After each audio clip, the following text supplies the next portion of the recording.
बिस्मिल्लाहिर्रहमानिर्रहीम। अस्सलाम वालेकुम स्टूडेंट्स। आज हम आपके सामने एक नई वीडियो के साथ हाज़िर हुए हैं। आपने हमारी वीडियो को जो है लास्ट तक लाज़मी देखना है ताकि आपको जो है पूरा टॉपिक समझ आ जाए। लास्ट टाइम हमने पढ़ा था बायोडाइवर्सिटी, पढ़ा था कि बायोडाइवर्सिटी क्या है और उसके एम्स और क्लासिफिकेशन और उसकी इंपॉर्टेंस पढ़ी थी। आज जो हम जा रहे हैं वो है कि क्लासिफिकेशन होता क्या है और उसके यूनिट्स क्या हैं। सबसे पहले हम पढ़ते हैं कि क्लासिफिकेशन की अगर हम डेफिनेशन करना चाहें तो हम कहते हैं कि grouping of organism on the basis of similarities and dissimilarities is called classification. यानी एक ऑर्गेनिज्म दूसरे ऑर्गेनिज्म से मैच करेगा तो उसको हम एक ग्रुप के अंदर रखेंगे, और अगर एक जो है दूसरे ऑर्गेनिज्म से मैच नहीं करता तो उसको हम दूसरे ग्रुप में रखते हैं। अब देखिए हम हमने वर्ड यूज़ किया ग्रुपिंग, कि ग्रुपिंग में हम किस तरीके से ग्रुप्स बनाते हैं, तो उसको हम नाम देते हैं टेक्सा टेक्सा का। यानी कि आप देखिए टेक्सा क्या होगा आपके पास, कि आप ग्रुप बनाने के लिए जो वर्ड यूज़ करोगे उसको हम क्या नाम देते हैं, टेक्सा का। तो उसको हम नाम देते हैं group of classification is called taxa. अब देखिए जैसे स्कूल के अंदर पूरा स्कूल होता है, उसमें क्लासिफिकेशन की जाती है। एक 10 क्लास अलग से बैठती है, 9 अलग से बैठती है। इस तरीके से उसमें कंप्यूटर वाले स्टूडेंट अलग से बैठते हैं और बायो के स्टूडेंट्स सेपरेट क्लास में होते हैं। इस तरीके से हम उसकी क्लासिफिकेशन कराते हैं। तो ऑर्गेनिज्म के अंदर भी इस तरीके से क्लासिफिकेशन कराई जाती है। तो क्लासिफिकेशन में एक ग्रुप जो होगा, फॉर एग्जांपल उसको हम टेक्सा का नाम देंगे। जितने भी ग्रुप होंगे तो सबसे पहले हम उसके यूनिट्स पढ़ते हैं कि कौन कौन से यूनिट्स हैं जिसमें हम क्या करते हैं ऑर्गेनिज्म को जो है वो डिफाइन कर सकते हैं। सबसे पहला इसका ग्रुप होता है किंगडम। किंगडम है। दूसरा होता है फाइलम, क्लास। ये सारे टेक्सा हैं। अगर एक को देखेंगे तो ये क्या होगा, टेक्सा। ठीक है। दूसरा होता है ऑर्डर, 7 होते हैं तकरीबन। फैमिली, जीनस,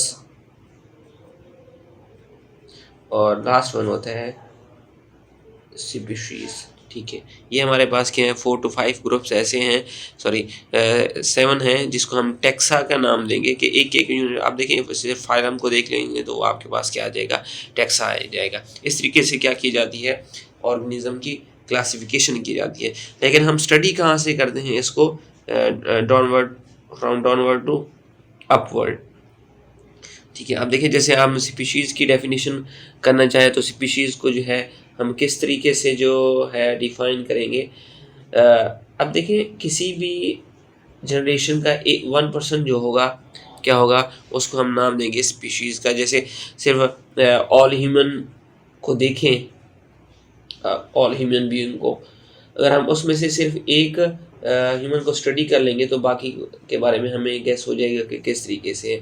तो 1% होगा, यानी कि एक इंसान को ले ले 1%, तो उसमें से जो एक होगा वो क्या करेगा, पूरी उस जनरेशन की जो है एक तरीके से हम कह सकते हैं रहनुमाई करेगा। आप देखिए फॉर एग्जांपल हमने एक पर्सन को देखा, उसके 2 हैंड्स हैं, 2 लेग्स हैं, 2 किडनीज हैं, 2 लंग्स हैं, एक हार्ट है। तो बाकी इंसान के अंदर भी क्या होगा, सारी चीज़ें एक जैसी होंगी। या अगर हम साइंटिफिकली इसको हम डिफाइन करना चाहें तो हम कहते हैं कि एक पार्टिकुलर ऑर्गेनिज्म को हम स्टडी करते हैं, चाहे वो एनिमल हो, प्लांट हो। ये पार्टिकुलर ऑर्गेनिज्म होता है जो बाकी तमाम इंसानियत की क्या करता है, रहनुमाई करता है, और जो इंटरब्रीड कर सकते हैं। इंटरब्रीड मीन के मेल और फीमेल जो है एक तरीके से अपनी जनरेशन को अगर आगे जो है वो फर्दर कंटिन्यू कर सकते हैं, इंटरब्रीड कर सकते हैं। और जो उससे ऑफस्प्रिंग्स पैदा होगी तो वो भी क्या करेंगी, अपनी जनरेशन आगे ट्रांसफ़र करेंगे। इसको हम कहते हैं फर्टाइल ऑफस्प्रिंग्स। यानी एक नहीं कि सिर्फ पेरेंट्स जो है उनसे ऑफस्प्रिंग जो है प्रोड्यूस है, उससे फिर अगर डिफेक्टिव है तो अलग बात है, लेकिन जो होगा एक पार्टिकुलर ऑर्गेनिज्म होगा वो इंटरब्रीड करेंगे और उससे भी क्या होगी, पार्टिकल एक तरह की जो है फर्टाइल ऑफस्प्रिंग जो है वो प्रोड्यूस होगी। इसके बाद अब देखिए हमने कहा डाउनवर्ड टू अपवर्ड जाएंगे। अब एक ही तरह की स्पीशीज़ को एक जगह रखेंगे तो वो क्या बन जाएगा, जीनस दूसरे नंबर पे जो है आपके पास, सॉरी इसको हम इस तरीके से लिखेंगे कि जैसे हमने ऑर्गन का पढ़ा था, सेल टिश्यू का पढ़ा था, तो हम कहते हैं टिश्यू के अंदर सारे सेल एक जैसे होते हैं। तो जीनस के अंदर क्या होते हैं, सिमिलर टाइप ऑफ स्पीशीज़ होते हैं, यानी कि अगर हम फैमिलीज़ को स्टडी करेंगे तो जीनस उसमें आ जाएगा, अगर जीनस को स्टडी करेंगे तो स्पीशीज़ उसमें आ जाएगा, और स्पीशीज़ क्या है, एक है, ठीक है। तो इसको हम कहेंगे similar type of genus, species कि एक ही तरह की जो है स्पीशीज़ अगर उनका ग्रुप बना देंगे तो वो क्या बन जाएगा, जीनस बन जाएगा आपके पास, ठीक है। इसके बाद आता है आपके पास फैमिली।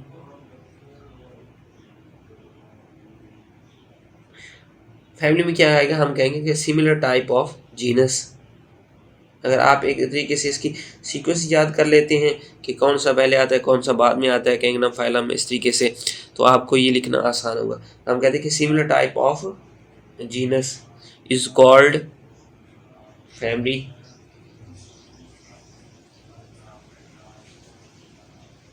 और इसी तरीके से अगर हम ऑर्डर का देखें तो आप इसको अंडरलाइन भी कर सकते हैं। ऑर्डर का देखें तो हम क्या कहेंगे, similar type of family. Family इसके अंदर, तो इसको family is called order. Division भी कहते हैं इसको, ठीक है। और ऑर्डर के बाद क्या आता है, क्लास। जब क्लास को स्टडी करेंगे तो हम आप देखोगे कि similar type of order, similar type of order, या group of similar type of order is called class. उसको आप क्या नाम दोगे, क्लास का नाम दोगे। इस तरीके से जो है हम उसकी क्लासिफिकेशन जो है वो कराते हैं। और इसके बाद आप देखें ऑर्डर जो है, आप देखें species, genus, family, order, class, class तक कर लिया। और जब नेक्स्ट लेवल पे जाते हैं तो आप देखें मैं इसको साथ ही रख रहा हूँ ताकि आपको समझ में आ जाए। क्लास लेवल तक हमने पढ़ लिया, क्लास के ऊपर आएगा फाइलम, और फाइलम के अंदर क्या आएगी, क्लास आएगी। आई थिंक आप लोगों को समझ आ रहा होगा। फाइलम जो होगा हम कहेंगे कि group of similar type of class, कि जिसमें सारे एक ही तरह की क्लास आए रखेंगे, उसको हम क्या नाम देंगे, फाइलम का। और लास्ट वाला जो होगा, सबसे बड़ा जो होगा स्टेप, उसको हम नाम देंगे किंगडम का। तो उसको हम नाम देते हैं group of similar type of phylum, जिसके अंदर क्या आते हैं, सारे फाइलम आ जाते हैं। अब देखिए जैसे हमारी फैमिली की अगर हम क्लासिफिकेशन करना चाहें तो हमारे ग्रैंडफादर के ब्रदर होंगे, उससे हमारे ग्रैंडफादर, फिर हमारे फादर से हम लोग, इस तरीके से जो है एक जनरेशन टू जनरेशन सारी चीज़ें चलती रहती हैं, कंटिन्यू रहती हैं। तो ये भी एक तरीके से क्लासिफिकेशन हो जाती है। लेकिन हम अपर लेवल पे जाते हैं तो हम क्या करते हैं, उसको किंगडम में जो है डिवाइड करते हैं, फिर फाइलम। अब यानी इसका मतलब है कि अगर हम देखना चाहें कि स्पीशीज़ के मिलने से जीनस बनता है, जीनस से फैमिली, फैमिली से ऑर्डर, ऑर्डर से क्लास, क्लास से फाइलम, फाइलम के मिलने से किंगडम बनता है।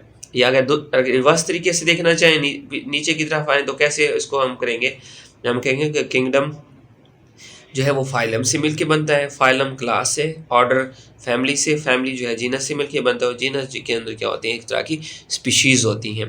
तो इस तरीके से हम क्या करते हैं, इसकी क्लासिफिकेशन करते हैं। और ये जो ये क्लासिफिकेशन का प्रोसेस जो मैंने डेफिनेशन लिखी, और ये जो सारे स्टेप्स हैं, इसको हम नाम देते हैं यूनिट्स ऑफ क्लासिफिकेशन के। क्लासिफिकेशन के कौन कौन से यूनिट्स हैं, और इसको या टैक्सा का नाम देते हैं। अभी मैं एक और आपके सामने एक पेज शेयर करना चाहूँगा, यहाँ तक आई थिंक आपको समझ आ गया होगा कि इसको लिखता है कैसी हैं।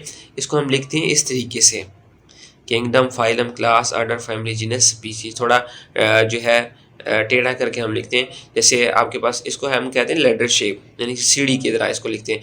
और इसको in the language of biology taxonomic hierarchy का नाम दिया जाता है, टैक्सोनोमिक हायरार्की, ठीक है। इसके मैं स्पेलिंग सही तरीके से लिख देता हूँ।